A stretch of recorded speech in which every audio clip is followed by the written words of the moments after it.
Hi, everyone. There we go. Got the sound on. Bookshelves and internet sites make millions of dollars, purportedly showing people how to find significance in life. Playing to that deep-seated need and hunger for meaning and purpose. But does anyone really know what they're talking about, or is their advice just alluring but misdirected? Well, join us today for a rediscovery of the true hope for significance. Hi, if we haven't met yet, I'm Doug Newton, a pastor for 45 years, and this is the national award-winning magazine editor. This is not a national award-winning podcast. And the author of 24 books, and this is At the Intersection with Doug Newton, where scripture, culture, and character meet. I'm here to help you pursue the kind of character needed to align with Scripture faithfully and to engage culture graciously. And this is season number 2.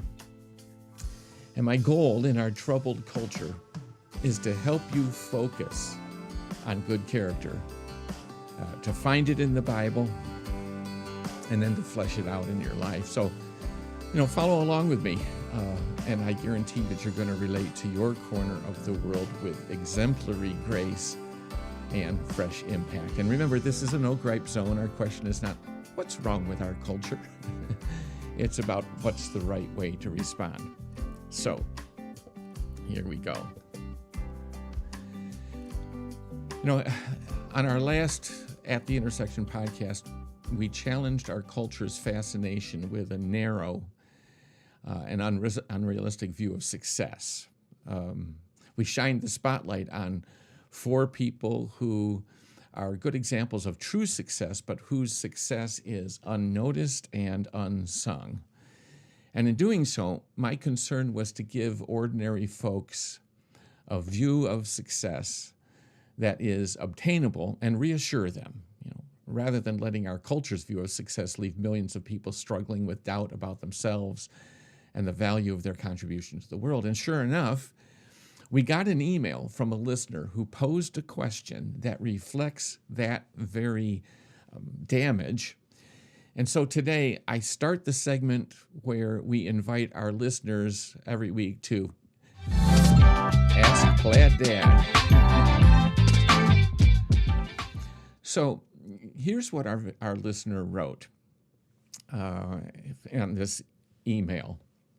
He wrote, I listened to today's podcast, and I was moved by the examples of the unsung heroes at the beginning.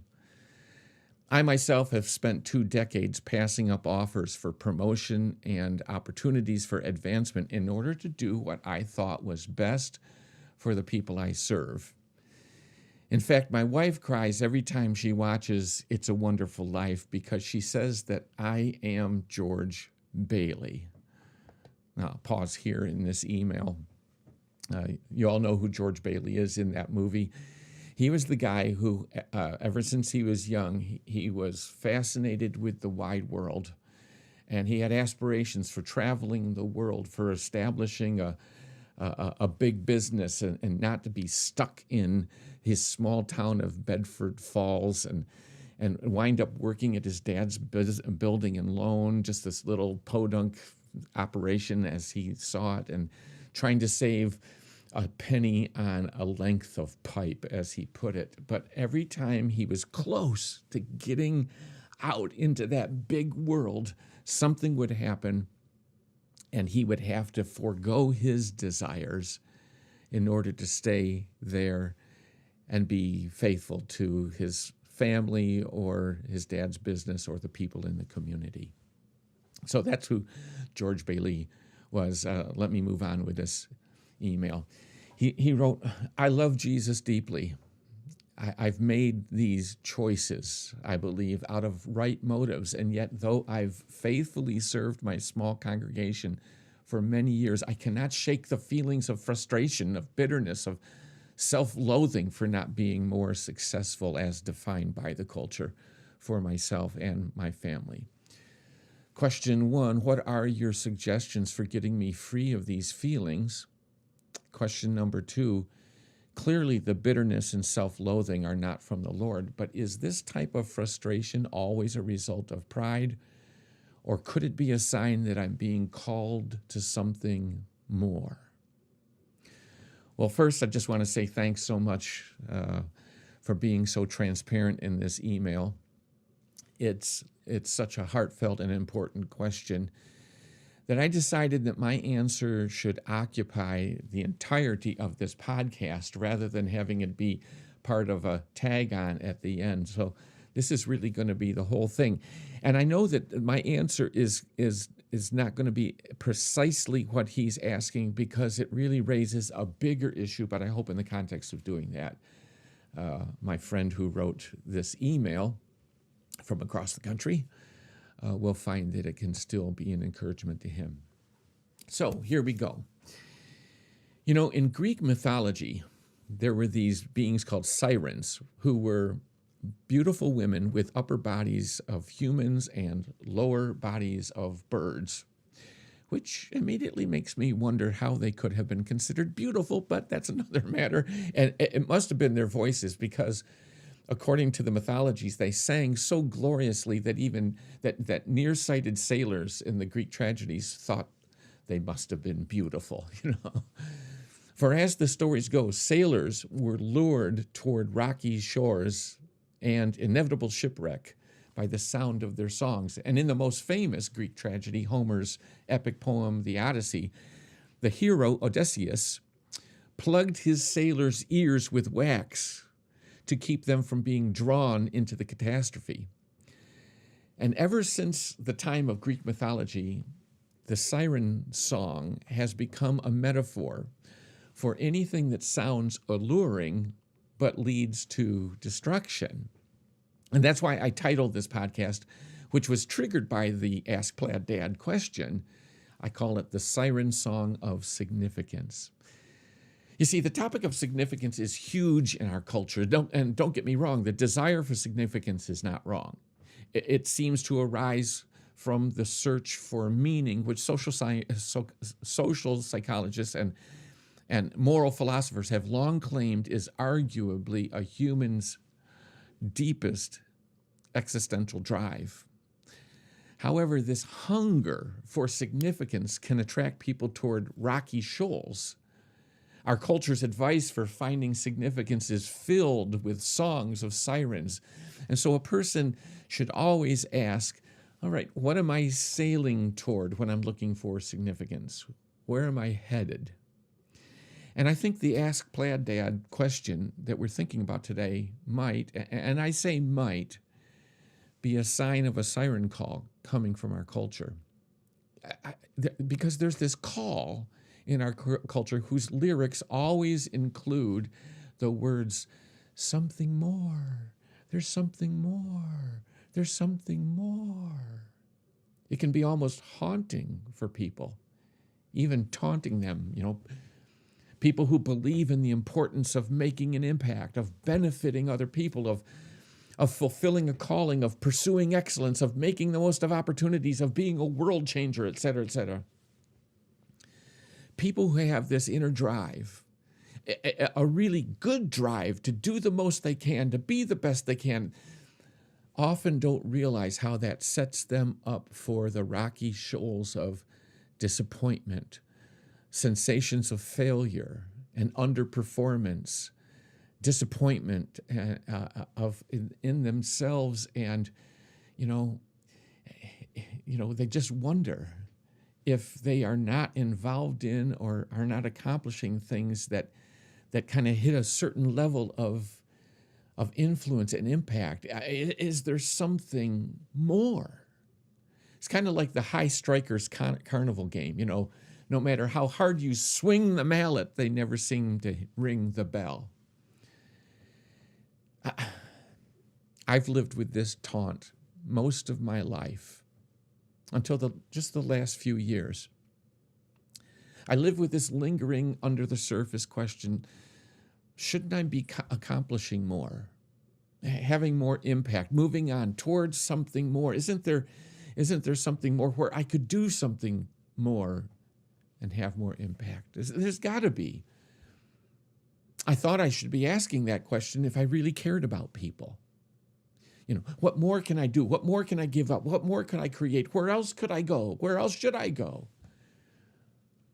And gradually, and I say very gradually, I did wind up doing something that the sailors did to Odysseus, that Odysseus had them do to him on his ship in that Greek tragedy.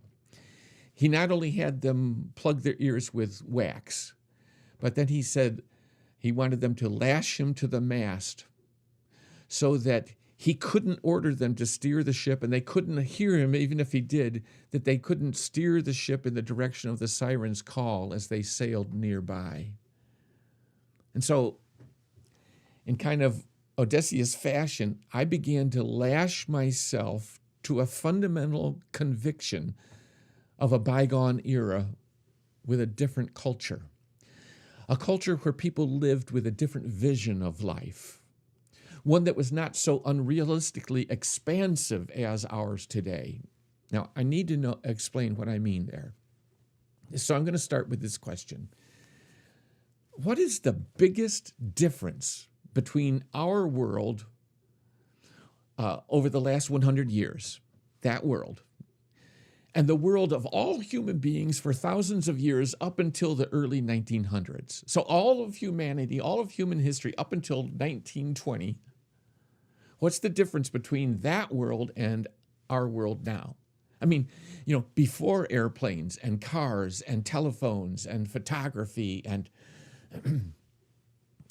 radio and television and movies and computers and the internet and social media and satellites and global information systems and smartphones. What is the biggest difference between those two worlds? It's the size of a person's world as they perceive it.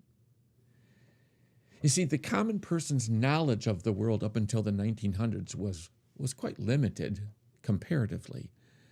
The amount of travel and exposure to the world was limited. Their options for life-shaping decisions and what they could do with their life were limited. The options for food, for experiences, for friendships, for marriage, for education, for recreation, for churches, for careers, for employment, for the arts, for music were limited. So, picture a circle representing the size of a person's world today. It's huge. Placed beside a circle representing the size of a person's world, say in 1825. And the difference in the size is like the difference between the sun and the earth, or like the difference between the size of the United States and the beautiful town of Estes Park, Colorado. Many psychologists have already pointed out that the human psyche is simply not equipped for processing a world the size that the average person today, you and I, have to navigate. And not only that, the size, we can't handle the pace of cultural change. I mean, who can even keep up with how we're trying to count the generations now and the generational differences? Baby boomers, then millennials, then Gen Y, then Gen Z. I mean, they whiz by quicker than one lap of the Indianapolis 500, and we just can't keep up to those changes. Truly, the unmanageable size of our world produces an impossible expectation for significance. Who can ever have significance if somehow we have to be significant in such a large world? And yet that's what we feel. That's the song we hear. We need 1 million Instagram followers. We need to go viral. You need to be featured on the news. You need to get onto Shark Tank. Our church needs to go from micro to macro. Our book needs to sell 100,000 copies. We need to be wanted. Our work needs to be known. Our influence must be felt in across the ocean in Africa. Culture needs to change. Churches need to be birthed. Growth needs to be exponential. Testimonies must be incredible. And if not, There's got to be more. There's something else we must do. Change who we are, or adopt better systems, or set bigger goals, or persuade better, leverage better, market better, speak better, invest better. I mean, there's got to be something more. The siren song of significance creates an inner frenzy born of fear. We'll never be as significant as we should be, could be, would be, if only something else would happen, if only God would bless, if only we would pray, if only, God, what's wrong with me?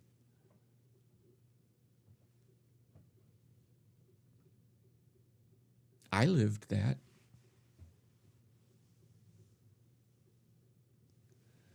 But what if we would lash ourselves to the mast of what significance meant 100 years ago? A measure, what if we lashed ourselves to a measure of significance associated with a much smaller world for each of us? What if we just all agreed, you and I will feel significance, that we're living a life well lived, that we have done the most important things we need to do if we simply choose to be significant in the age-old way. Be faithful to your corner of the world. Close the curtains to this massive, unwieldy world and just look at what's in your immediate surroundings. Doesn't mean that you don't care to know anything about the world, but in terms of the question of significance, pursue moral excellence in your corner of the world. Be diligent there. Be trustworthy. Be generous. Be grateful there. Be persevering. Be hardworking there. Make your world a village. I mean, name one person around your life. Name one person your life touches who wouldn't love to have some person to watch, to listen to receive from, to be encouraged by, who is just plain diligent, trustworthy, generous, industrious, persevering, vigorous, respectful. You want significance? Do that. Be that. Make your world smaller and lash yourself to that mast. But then you need to do one more thing. Because we can't unsee the size of our world. We can't. We've seen it. We know it. It's out there. It's huge. We can't bury our head in the sand. We can't be Luddites who refuse the new technologies. But what we can do is to reinvigorate, to fully reinvigorate, which means breathe new life back into this one belief, into this conviction that God, our creator God, is also the orchestrator God. That's what our culture's siren song of significance is drowning out as we hear this song and we feel like we have to orchestrate things in such a way and make choices in such a way that we figure out where to go and how to accumulate that grand significance in this huge world.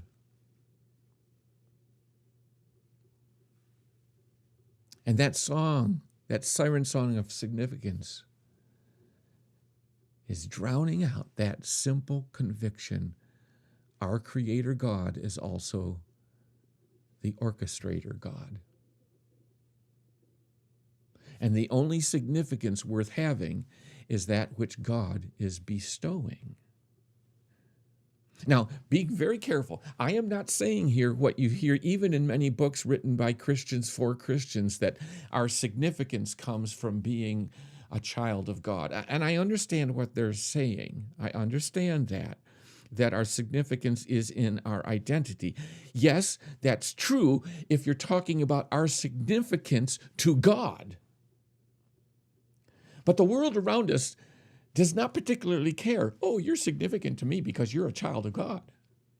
No, we still have to act. We still have to contribute. We still have to have meaning for the world around us. There is significance that's based not on our identity, but on what we do in our world. That's the way it works. And so that significance doesn't come from our identity. I mean, it's made possible because of our identity, but it doesn't come to them because of our identity. That significance comes from God bestowing upon us the possibilities and the opportunities for significance. It's one that he orchestrates. See, he alone is the one who raises a human being from the dust to a place of greater significance. Our role is to set our eyes on significance in the small place we are planted. His role is to choose where and when to select faithful people from those small worlds and lead them into something larger if he wants. Have we forgotten the world as it was when he chose the 12 people who ultimately changed the world? It was very small compared to ours. These men were unknown and knew very little about the world we now know about. Yeah, they knew fishing, they knew those kind of daily types of things. They knew things that were the size of a village. They were unknown. But he selected them. It was his choice.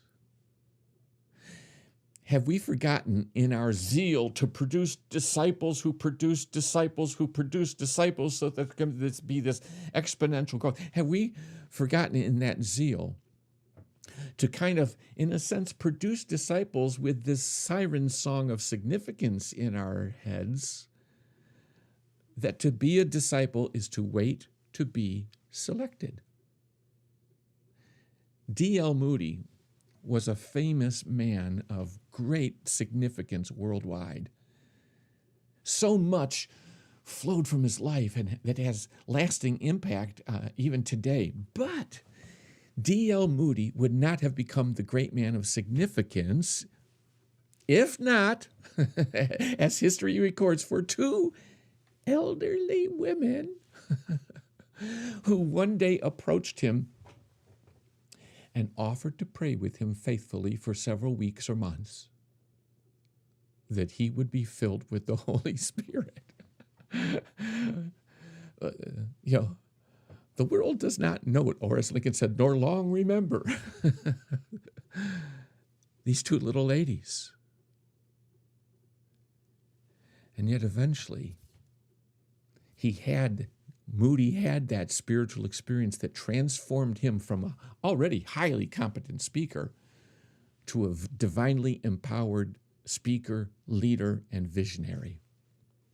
Two little elderly ladies who probably never were allowed to speak in church or have any place of notable significance, but rather than clamoring for significance, questioning their worth, they simply lived their spiritual conviction to pray faithfully for persons within their reach. And they could reach Dr. Moody. And I ask, who was most significant? That's how God works, folks, and we must lash ourselves to that mast. We pursue significance in our immediate world and say to God, if this is all I ever am or ever accomplish here in this little village of a life, doing everything I do, treating every person I meet as if I were having the chance to speak to thousands and change the whole world. If I have the integrity to do with as much effort and energy and quality what I do for a small cluster of people here and do it in a way I would if I had this global significance, then that's exactly what I will do. That's exactly how I will seek significance. And then you, like Odysseus, will be able to keep sailing safely past the siren's allure. Now let me get back to this question from Ask Plaid Dad, because I do not presume that the author of this question does not already know what I've said. In fact, I know him as a friend from across the country. And I know that he has already, in one way or another, and it even comes through the email question itself, has already lashed himself to this mast before. But here's the thing, and I know it from my own personal experience. Unlike Homer's epic poem, which has Odysseus moving on to the next challenge, having been victorious over the allure of the sirens, we never move away from the siren song of our culture. No. We don't move on to something else. It's still always there. We never stop hearing it, being allured by it. And I know this from experience, we have to lash ourselves to this mast over and over and over again. We can never stop sacrificing our desire for this greater significance that the culture tempts us to pursue. We can never stop choosing not to be conformed to this world. We can never stop choosing to be transformed. We can never stop seeking to have a renewing of our mind that's not influenced by our culture. And so, my good friend who asked the question knows and believes everything I'm saying, but I'm just simply reminding all of us, when we're tempted to try to do and manipulate and orchestrate significance in a way that satisfies a desire planted in us by this culture, lash ourselves to the mast again. And let me give this one last encouragement. He knows it. It's in the email. We all need to know it. Put to death self-loathing. Not just by cheering yourself up or plastering some kind of a encouragement note on the mirror in front of you, but put to death the self-loathing based on the love of God, based on the goodness of God, based on the fact, the truth, the reality that God is at work in you to will and to do his good pleasure. That's what you can do to put to death self-loathing.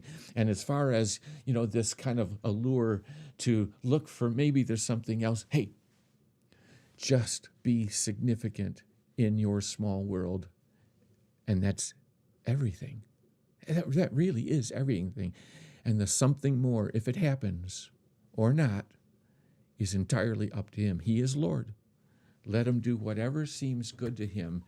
And when you do, he's gonna say, all right, well done, good and faithful servant. You've been faithful to a few things. I'll give you more. Come share your master's happiness. And I see that gets used at funerals all the time. And yes, it's true, and we hope to hear those words when we arrive with God eternally. But if you look at that parable carefully, you'll recognize that it was not something that was heard at the end of the person's life, at the end of the servant's life, at the end of the good steward's life. It was in the middle of the life because the master said, you've been faithful with this, I'm going to put you in charge of more. So the well done comes in the middle of our lives. And this is a beautiful thing, that we get to live life being faithful in our small world and hearing the well done and sharing in the master's happiness, and then just letting him say to us, I'll put you in charge of more, and let him be the master of the more. Not us. Not us. Well, that's it for today. I hope this has been helpful to you. It is helpful for me even to process through this together, because I'm in the middle of doing some things that I'm 71, and it's like for years I've been waiting to see if there's something more. And there are something more things happening. But even as I'm at the brink of these something more, I'm aware of the fact that nothing may actually develop out of these things. And you know what? I am really okay with that, because every single day I'm getting a chance to live in my village as a person of character. That as I close up today, all these things that I'm talking about really comes from the fact that this is the kind of stuff, I've rarely done this on our podcast, but I thought you might be interested in seeing that these are the kind of things that I've worked on over the last 3 or 4 years, where I take these character traits, these kind of character traits that make you significant in your village, in your small world, and say, if you'll just work on these traits and their courage and diligence and generosity and like integrity and industry and so forth. And I have all these exercises in them to help improve those traits. That's what I've been working on. And what I believe in so strongly, it just happened to come to me through this question that, hey, that really is our hope for significance. Not just to be good people of good character, but to be people who really do have significance. So I'm so glad that you were here with me today. Invite you to come back. Now, the next podcast, which is next week in our timetable, we'll actually have one of those Meet Us at the Corner episodes again, where I have the privilege of having my wife, Margie, and my daughter, Kelsey, join me, and we just have conversation about the topics that we've just been talking about over this month of June. In the meantime, would you, click a like or, do whatever you do to subscribe or drop me an email. And remember, you can ask another Ask Plaid Dad question as well. But until then, I look forward to seeing you again next week. Bye.